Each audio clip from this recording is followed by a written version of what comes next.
pessoal, ontem na Globo não teve uma entrevista, né? Teve um monólogo do William Bonner. Parecia uma novela mexicana, né? A cada pergunta, uma expressão diferente. Ontem o Bonner colocou o Botox pra trabalhar, né? Olha só, a pergunta, afirmação do Bonner. Porque ele não fazia só uma pergunta, né? Ele fazia uma afirmação, depois ele fazia uma pergunta rapidamente pra não dar tempo de desmentir a afirmação falsa que ele tinha feito. Era mais ou menos assim. Boa noite. Bolsonaro.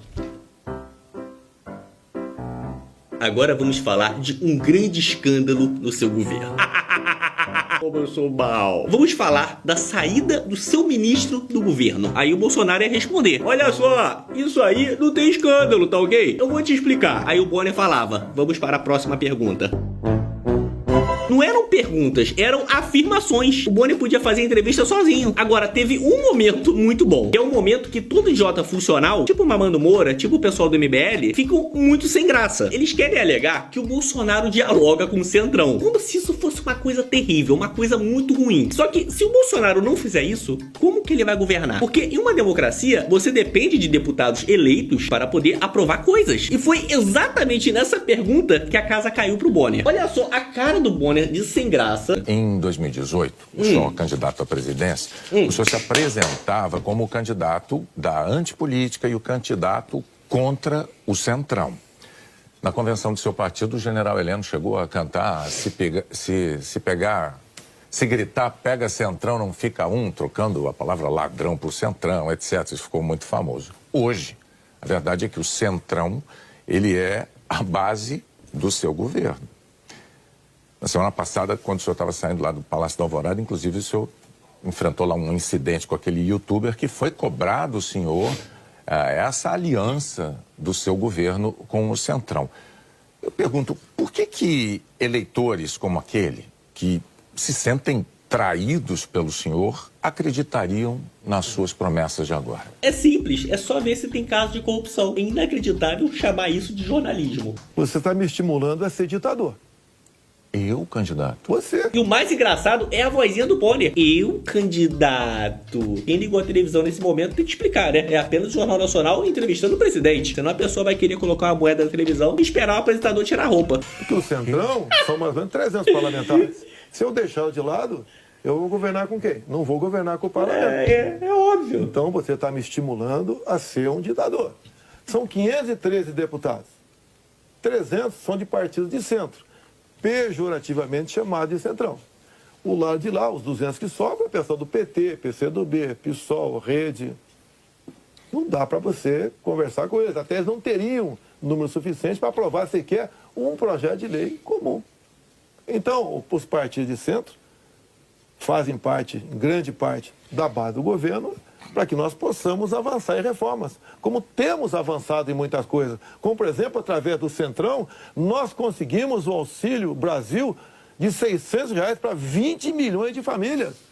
Dá para imaginar isso? E olha só, os partidos de esquerda votaram contra o parcelamento dos precatórios, que era condição para a gente dar lá atrás R$400 de Auxílio Brasil para esses mais necessitados. Então o PT votou contra o Auxílio Brasil de 400. Não, votou contra a questão dos precatórios. Do parcelamento, que sem parcelamento você não tem como conseguir recurso no orçamento para pagar os 400. Assim como agora... Olha a cara do Bonner. Ele faz essa cara sem estar fazendo força para cagar. E provavelmente muito puto porque ele não esperava esse tipo de resposta, né? O PT também votou contra, tá?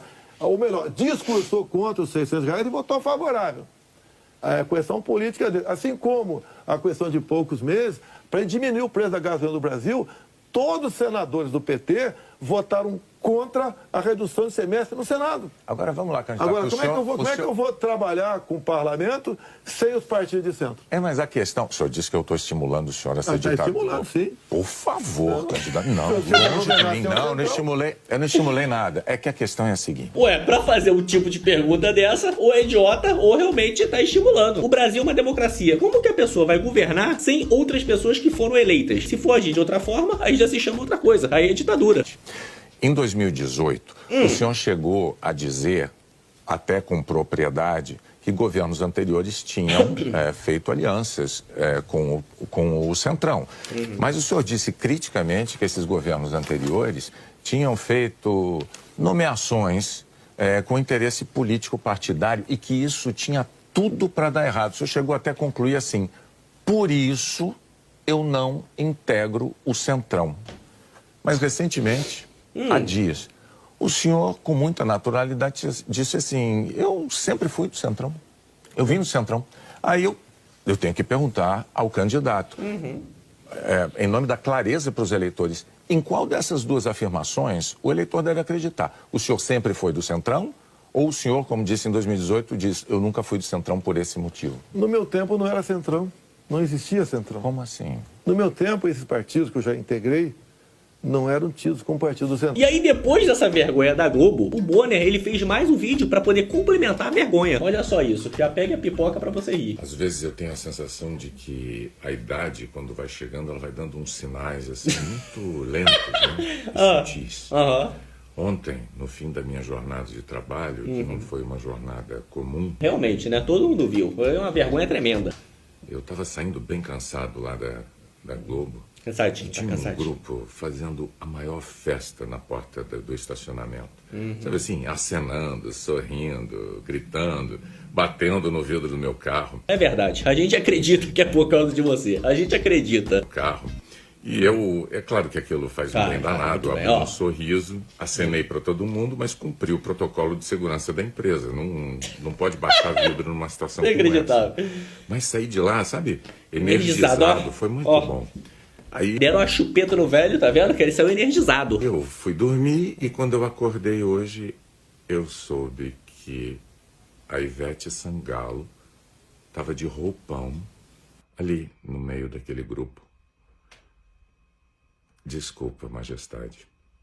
Te amo muito. Esse é o padrão de jornalismo brasileiro. O cara entrevista um chefe de estado e vem falar que está cansado e falar da Ivete Sangalo. Por acaso teve alguma festa que a gente não tá sabendo na Globo? E ontem, o que a gente mais viu na Globo foi hipocrisia desse pessoal. Na época da pandemia, a gente já cansou de ver o jornalismo brasileiro falando: fica em casa, a economia a gente vê depois. Eles tiveram a cara de pau de falar: ah não, a gente falava fica em casa, se puder. A gente acompanhou aqui, tem vídeo nesse canal da Globo indo pra rua, junto com fiscais, fechando lojas. Aí a jornalista perguntava: mas por que você está infringindo a lei, tá abrindo seu comércio como se fosse um crime? Agora, eu não vi eles irem em nenhuma boca de fumo e falar: por que vocês estão abertos? Tem que fechar isso aí. E aí a Renata ainda tem a cara de pau de perguntar na cara do Bolsonaro: por que a economia não está mil maravilhas? Pelo amor de Deus, você tem algum problema mental, minha querida? É a Dory de Procurando Nemo, passou 15 segundos, já esqueceu o que fez, e ela falou na cara de todo mundo, ao vivo pra milhões e milhões de pessoas, falando: não, a gente falava fica em casa, se puder. Por favor, alguém me manda esse vídeo aí, porque eu não lembro. O que eu lembro é ter visto gente sendo presa porque ia à praia, gente sendo espancada porque ia à praça, a praça da cidade, gente sendo presa porque abriu a loja, os caras iam lá, espancava, prendia e depois ainda soldava a porta da loja. Agora, o que a gente não viu foi nenhuma boca de fumo sendo fechada. Eu não vi ninguém lacrando o portão da boca de fumo. Eu não vi nenhum governador mandando a polícia subir o morro e falar: ó, cancela esse baile funk aí, a gente tá no meio de uma pandemia. É inacreditável a cara de pau desse pessoal falar que eles falaram isso. Teve muito youtuber também falando, né? Olha só, fica em casa, a economia a gente vê depois, e o cara tava com o rabo sentado na cadeira, gravando todos os dias e no final do mês contando dinheirinho. Você vê aí, um exemplo é o Mamando Moura. Olha, como o Paulo Figueiredo da Jovem Pan sempre fala, e ele tem razão, o jornalismo profissional morreu. E eu ainda acrescento, tá que nem aquele filme do Ghost, esqueceram de avisar o defunto que tá morto. É inacreditável. Agora, a maior dúvida de todas, a pergunta que não quer calar, é se a Renata Vasconcelos ainda recebe um salário menor do que o William Bonner. Essa é a grande pergunta que o povo brasileiro quer que respondam agora nesse momento. Quai, seu app de vídeos curtos.